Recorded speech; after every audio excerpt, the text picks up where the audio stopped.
नमस्कार दोस्तों, स्वागत है आपका आपके अपने यूट्यूब चैनल मन अप स्टोरीज में। दोस्तों, कहानी चल रही है मेरी अवनी मुझे सिर्फ तुमसे प्यार है और इसके 5 पार्ट अपलोड हो चुके हैं। ये छठा पार्ट है। तो दोस्तों, इससे पहले सारे पार्ट पढ़ने के लिए डिस्क्रिप्शन बॉक्स में प्लेलिस्ट का मेरी अवनी के नाम से प्लेलिस्ट का लिंक दिया हुआ है। उसमें सारी वीडियोज़ के लिंक आपको मिल जाएंगे, तो वहाँ जा के बाकी की वीडियोज़ पहले सुन लीजिएगा। उसके बाद इस वीडियो को चलिए हम शुरू करते हैं। हवा में नमी थी, उधर हमारे दिलों में हलचल थी और हवा की नमी शायद आंखों में उतर आई थी। मैं अपने कमरे की तरफ जा ही रहा था, तभी दरवाजे पर अवी आ गई। हम लोगों को जाते हुए उसने देखा, फिर हम अंदर आ गए। अवनी ने कहा, अब आज से ही तुम्हें अपनी सिविल सर्विसेज की तैयारी करनी है। मैं और सिविल सर्विसेज? क्यों? इस मामले में मैं क्यों कर रहे हो? क्या ये आसमान से उतरकर आए हुए देवता करते हैं? क्या यह इंसानों का काम नहीं है? या वे लोग कोई और ही धातु के बने हुए होते हैं? तुम क्यों नहीं कर सकती? मैं निरुत्तर था। अब एक बार फिर से मेरा रूटीन चेंज हो गया था। सचमुच ही अवनी ने मुझे पैसों की कमी नहीं होने दी। मैंने नौकरी छोड़ दी थी। अब मेरा दिन रात एक ही लक्ष्य था। अर्जुन की तरह मैंने अपना सारा ध्यान उसी लक्ष्य पर लगा रखा था और वह लक्ष्य था आईएएस की परीक्षा को पास करना। मेरे लिए अब रह भी क्या गया था? अब रात दिन मुझे विरह की आग में जलना था। उसी दिन जो मैंने अवनी के सामने दार्शनिकता, भावुकता और नैतिकता की लंबी लंबी बातें की थी, इस समय मेरे दिमाग से वो कोसों दूर थी। अब मेरे मन पर अवनी छाई हुई थी। इस समय मेरा मन मेरे वश में नहीं था। मेरा हृदय हाहाकार कर रहा था। मेरे जीवन पथ पर अब बसंत के यौवन की बहार नहीं थी, फूलों की पंखुड़ियां नहीं थी, महकती हवा झुकी घटाओं का आमंत्रण नहीं था। अब था तो केवल दूर दूर तक मीलों फैला ग्रीष्म की दोपहर में तृप्त निर्जन मरुस्थल, जहाँ मुझे त्रसित होकर एकाकी चलना था, गर्म लू के अथड़ों को झेलना था। उस तरफ मेरा ध्यान न जाए, इसलिए मैं अपना एक पल भी खाली नहीं रखता। दिन भर किताबों में डूबा रहता। कभी लाइब्रेरी से किताबें लाता, लाइब्रेरी ज्वाइन कर ली थी। कभी नेट से सर्च करता और पठन सामग्री एकत्रित करता। अवनी मेरी उसमें मदद करती रहती थी।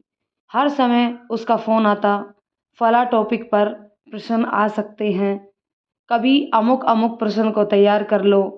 कई सालों के पेपरों के ऑब्जर्वेशन के बाद तैयार किए गए थे।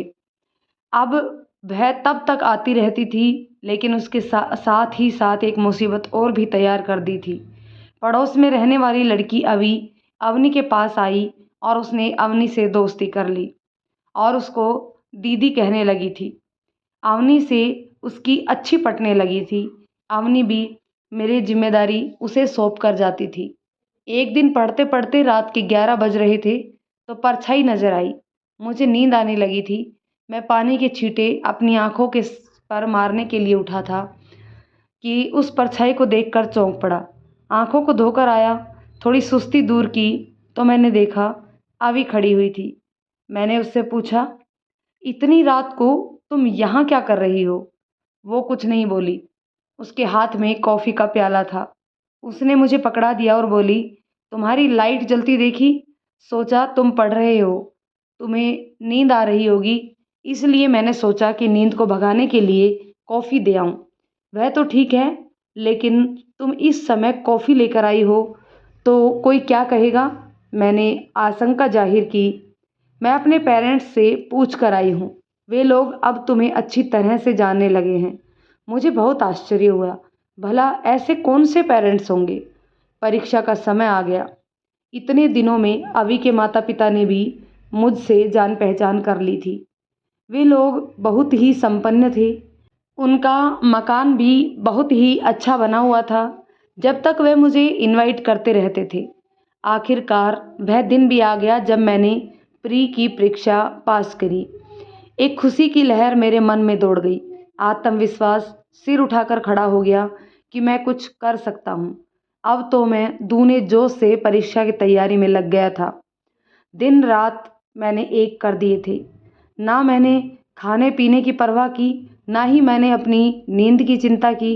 लेकिन इन दिनों में मेरा अवनी ने और अवि ने इतना साथ दिया था कि मैं उसे शब्दों में भी व्यक्त नहीं कर सकता था। और फिर मैंने मेन परीक्षा भी पास कर ली। अब तो इंटरव्यू ही रह गया था। इंटरव्यू के लिए मैं दिन रात ही सामग्री जुटाता। मैंने ग्रुप्स भी बना लिया था जिसमें इंटरव्यू प्रायोजित किया जाता था। कई लोगों के साक्षात्कार नेट पर सर्च करके उनके साक्षात्कार देखता, शीशे के सामने खड़े होकर अभ्यास करता और आखिरी सीढ़ी भी मैं आखिर पार कर ही गया। परीक्षा की आखिरी अग्नि में भी मैं कूद गया। मैं साक्षात्कार देकर आया तो बहुत ही अच्छा हुआ। मुझे विश्वास था कि मेरा साक्षात्कार सही गया है और तभी मेरे जीवन में भी जैसे बिजली गई। अवनी की शादी तय होने की सूचना भी मुझे आ गई। तारीख अभी नहीं आई थी पर शादी के लगभग सारे इंतजाम पूरे हो गए थे। आज दिन की शुरुआत अच्छी हुई थी। सवेरा होते ही अवी के मम्मी पापा यानी कि जो मेरे अंकल आंटी बन चुके थे उन्होंने मुझे इनवाइट किया था। मैं मैं अवी के यहाँ पहुँचा। उनके यहाँ बहुत ही खुशी का माहौल था। यह समझ में नहीं आ रहा था कि बात क्या है। जैसे ही मैं वहाँ पहुँचा, आंटी ने कहा, बैठो बेटा। चाय नाश्ता लेकर आई। फिर उसके बाद खाने का इंतज़ाम होने लगा। मैंने पूछा, आंटी क्या बात है जो इतनी खुशी का माहौल बन लग रहा है? आंटी बोली, है ही ऐसी बात। हमारी अवी का बैंक में सिलेक्शन हो गया है।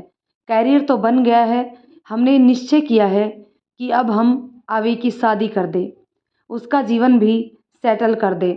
मैंने कहा, यह तो बहुत ही खुशी की बात है, कर ही देना चाहिए।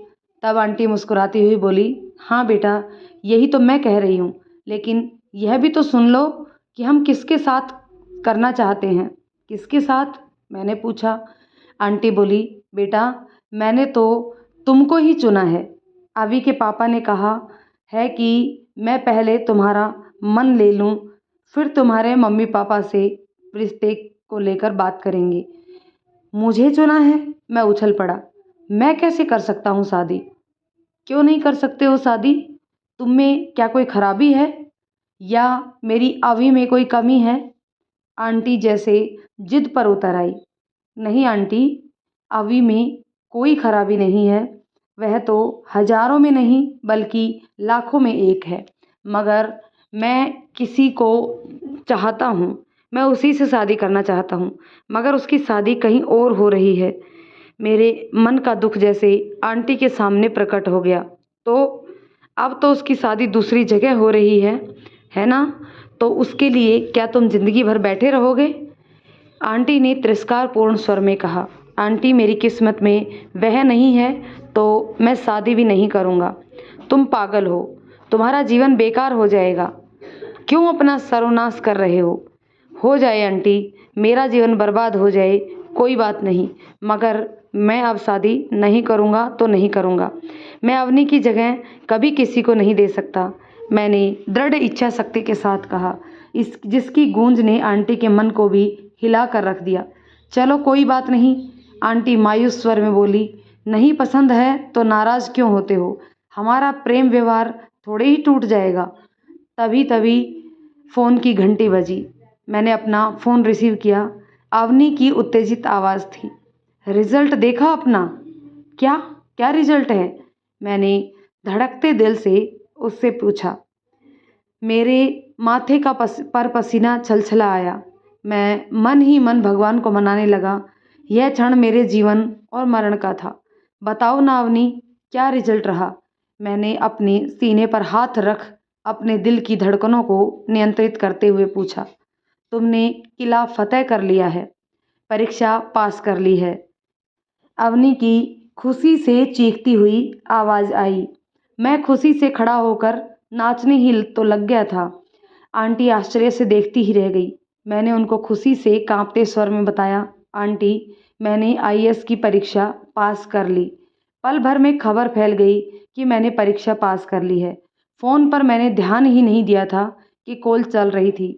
मैंने फ़ोन जेब में रखना चाहा तो मैंने देखा अवनी ने फ़ोन काटा नहीं था। वह मेरी खुशियों के पल में शरीक होना चाहती थी और वह दूर होते हुए भी शामिल हो गई थी। उसने एक एक बात शेयर की थी, पर फ़ोन को फिर कानों से सटा लिया मैंने। अब मेरी अवनी फिर मेरे पास थी। हेलो अवनी। मेरी आंखों में आंसू थे और आवाज़ भर्राई हुई थी। यह सब तुम्हारी वजह से हुआ है। वाह जनाब, आपकी सफलता पर मैंने सूचना दी और मेरा नंबर आया तो आंसू। मुझे बधाई कौन देगा? क्या मतलब? मुझे आश्चर्य था कि यह कौन सी बधाई, क्यों, किस बात की बधाई की बात कर रही है? जो परीक्षा तूने पास की है, मैंने भी तो पास की है। सॉरी, पर आज मैं ऐसे ही बोलूँगी। आज मेरी वही पहले दिन वाली अवनी वापस लौट आई थी। मेरा दिल खुशी से झूम उठा था। ये कब? मुझे बताया भी तो नहीं था। कब तुमने फॉर्म जमा किया था? कैसे स्टडी की? कैसे क्या किया था? कभी तो नहीं बताया। मेरे आश्चर्य का ठिकाना नहीं था। अरे, तुझे नहीं मालूम तेरी स्टडी के लिए मैंने कितना इंतजाम किया? तेरी मेरी स्टडी तो साथ साथ ही चल रही थी। अवनी बोले जा रही थी और मैं सुने जा रहा था। वह बता रही थी कि कैसे कैसे उसने सिलेबस जुटाया था, मुझे भी भेजती थी, अपने आप भी पढ़ती थी। और वास्तव में अब उसकी बहादुरी और हिम्मत का मैं कायल हो गया था। अब दूसरी खुशखबरी भी तो सुन लो। परसों ही मेरी बारात आ रही है। परसों ही शादी की डेट है। तुम्हें और अभी को, अंकल आंटी सबको आना है। बारात की बात बताते समय अवनी के स्वर में गहरी उदासी थी। मुझे आना है? जैसे मेरा मन बैठने लगा। अवनी, मैं तो आज ही रिजल्ट की बात अंकल को बताने आने वाला था, लेकिन अब मैं नहीं आऊँगा। और तो सब ठीक था, बस बातें भी अपनी जगह पर ठीक थी, पर उसकी शादी में जाने का मेरा साहस नहीं हो पा रहा था। मेरी शादी में तो तुम्हें आना ही होगा, वह जिद पर उतर आई थी। अवनी, तुम अच्छी तरह से जानती हो कि मेरी हालत कैसी इस समय क्या है। मैं नहीं आ सकता। अब मुझे उसकी जिद पर झुंझलाहट भी होने लगी थी। जब तुम नहीं आओगे तो मैं शादी ही नहीं करूँगी। हाँ, बता देती हूँ, तुम्ही ने तो मुझे शादी करने के लिए मजबूर किया था। यह अवनी भी ना मुझे मजबूर कर ही देती है। इसका क्या किया जाए? कैसे इतना जोर दिखाती है मुझ पर जोर तो उसका है ही। अब मैं कैसे मना कर सकता था, जब मैं पहले ही उससे कह चुका था कि तुम जब चाहो मुझे आजमा लो। तुम कहो तो मैं आग में भी कूद जाऊंगा। सही बात तो है। अब यह आग में कूदने जैसा काम आ गया है तो मैं पीछे कैसे हट सकता हूँ? मैंने कहा, ठीक है, मैं आऊँगा। अब ठीक है, तसल्ली भरे स्वर में वह बोली। अंकल आंटी और अभी को भी साथ में लेकर आना, ठीक है? मैंने उसे भरोसा दिलाया।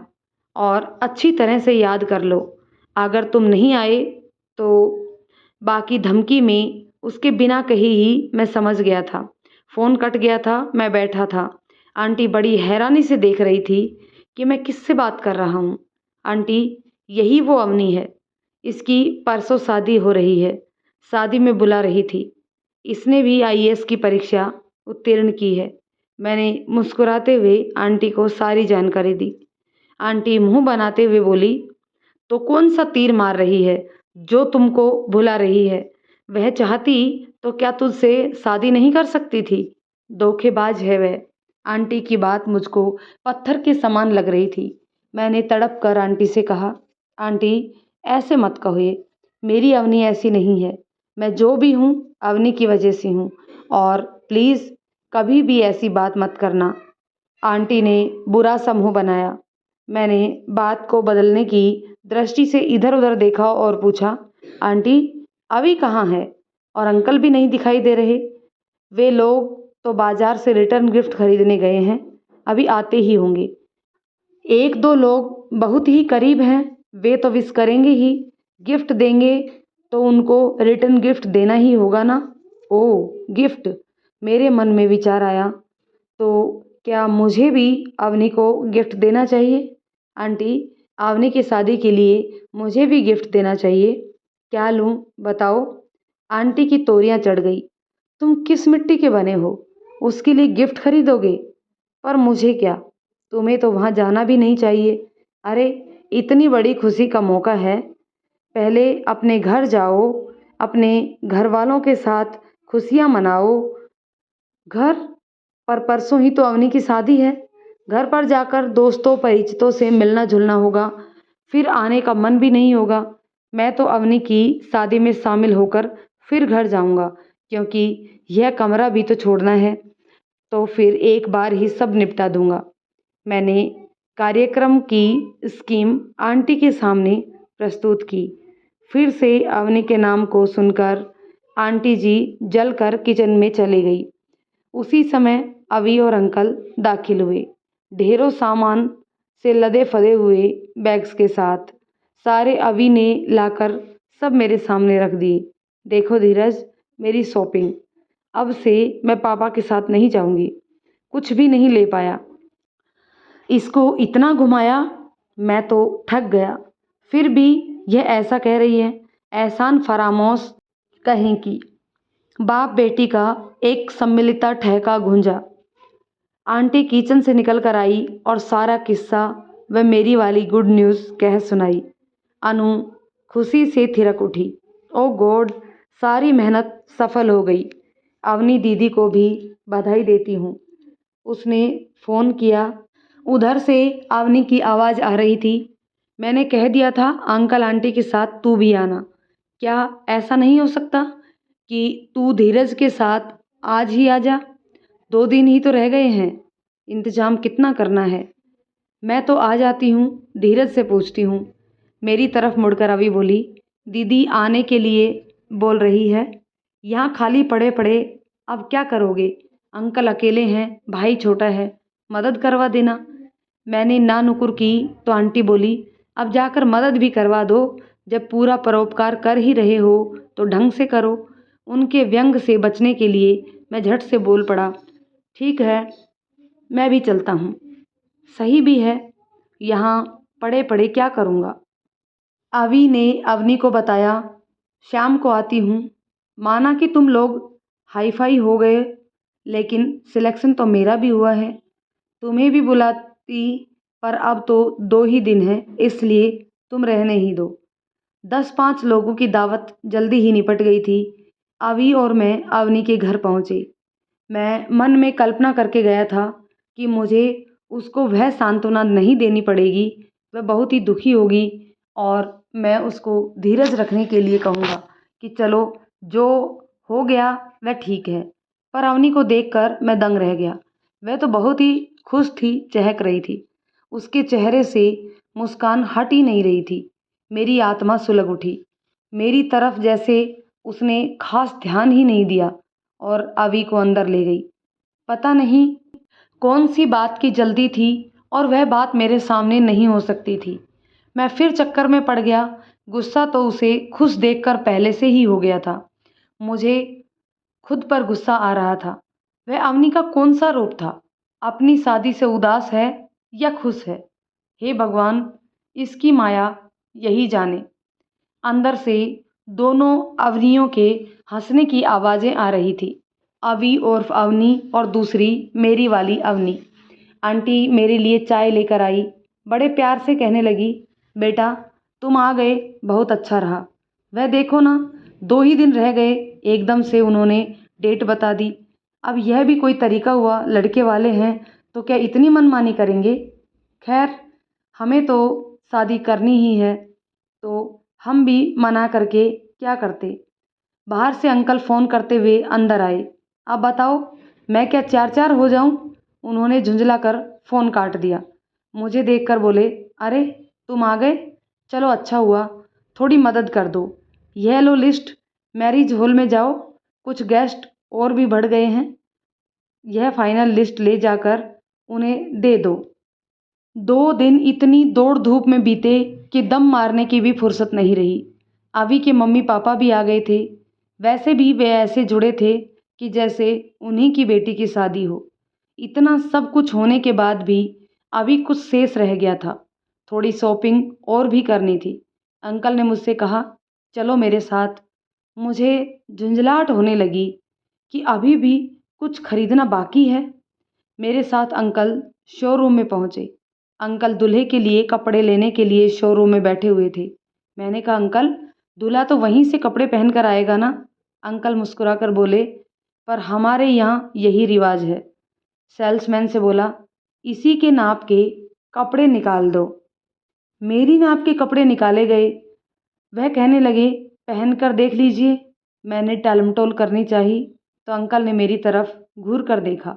मैं झट से केबिन में घुस गया। कपड़े पहनकर आदमकद आईने के सामने खड़ा हुआ तो अचानक ही मेरी सुप्त भावनाएं जाग उठी। जाने कितने ही सुनसान रत जागों में देखा हुआ मेरी पलकों में बसा वह एक आकांक्षित प्रतीक्षित सपना एक पल के लिए साकार हो गया। मैं दूल्हे की वेशभूषा में खड़ा था। वह अगले ही पल मेरी चेतना ने झटका मारा। यह तो उधार के 2 पल का भ्रम है। आज तेरी अवनी पराई होने वाली है। उसके बाद तू कभी उसे नहीं देख पाएगा। मेरी आंखें भर आई थी। रुमाल से मैंने आंखों को पोंछ तो लिया, पर लालिमा को नहीं मिटा पाया। बाहर आकर मैंने कपड़े दिए। अंकल मुझे देखकर चौंक पड़े। अरे, आंखों में क्या हुआ? कुछ नहीं अंकल, आंख में कुछ गिर गया था।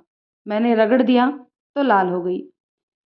हम दोनों शोरूम से बाहर आए। और भी कई सारी चीज़ें उन्होंने ऐसे ही खरीदे जो मुझे अजीब लग रही थी कि यह तो खुद ही लड़के वाले लेते हैं, इन्हें क्या है। खैर, कुछ भी करें मुझे क्या, मुझे तो उनकी मदद करनी थी, वह मैं कर रहा था अपनी अवनी के प्यार की खातिर। मेहमानों से हॉल खचाखच भरा हुआ था। जयमाला स्टेज के सामने बैठने की व्यवस्था की गई थी। भड़कीले कपड़ों, गहनों से लैस, खुशबू से तरबतर बालाएं अपना अपना जलवा बिखेर रही थी। दोस्तों, कहानी के इस पार्ट को यहीं पे छोड़ते हैं। मिलते हैं नेक्स्ट पार्ट में। क्या अवनी की शादी धीरज देख पाएगा? तो दोस्तों, कहानी आपको कैसी लगी कमेंट करके ज़रूर बताइएगा। यदि पसंद आती है तो लाइक शेयर करें। चैनल पर नए तो चैनल को सब्सक्राइब कर लें। धन्यवाद।